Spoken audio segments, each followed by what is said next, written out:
ಅಲ್ಲಿ ಏನಾದ್ರು ಇದೆ ಆರಲ್ಲ ಇದಾ ಅವ್ರ ಕಾಂಟ್ಯಾಕ್ಟ್ ನಂಬರ್ ಐತ್ರಾ ನಮ್ಮಲ್ಲಿ ಫೋನಲ್ಲಿ ನೆಟ್ವರ್ಕ್ ಇಲ್ಲ ನಂಬರ್ ಅದೇ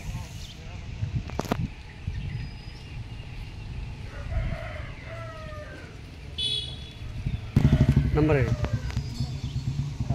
9901334018 ಹೆಸರು ಕೃಷ್ಣಪ್ಪ ಅಂತ ನೋಡಿ ಸ್ನೇಹಿತರೆ. ಇವು ಆರಲ್ಲು ಎತ್ತು ಕೊಡ್ತಾರಂತೆ. ಯಾರು ದಯಮಾಡಿ ಯಾರು ಇಷ್ಟಪಟ್ಟು ಹಿಡ್ಕೊಂಡು ಹೋಗಿದ್ರೆ ಓರಿ ಹಿಡ್ಕೋಬೋದು. ಅವರು ಒಂಚೂರು ಏಜ್ ಆಗಿದೆ, ಹಂಗಾಗಿ ಎತ್ತು ಆಚೆ ಬಿಟ್ಟಿಲ್ಲ. ಅದಕ್ಕೆ ನಿಂತಿರೋ ಜಾಗದಲ್ಲಿ ವಿಡಿಯೋ ಮಾಡ್ತಾಯಿದ್ದೀನಿ. ಇಷ್ಟು ಮಾತಾಡೋಕ್ಕೆ ಅವಕಾಶ ಮಾಡಿ ನಂಬರ್ ಕೊಟ್ಟಿದ್ದಕ್ಕೆ ಧನ್ಯವಾದಗಳು.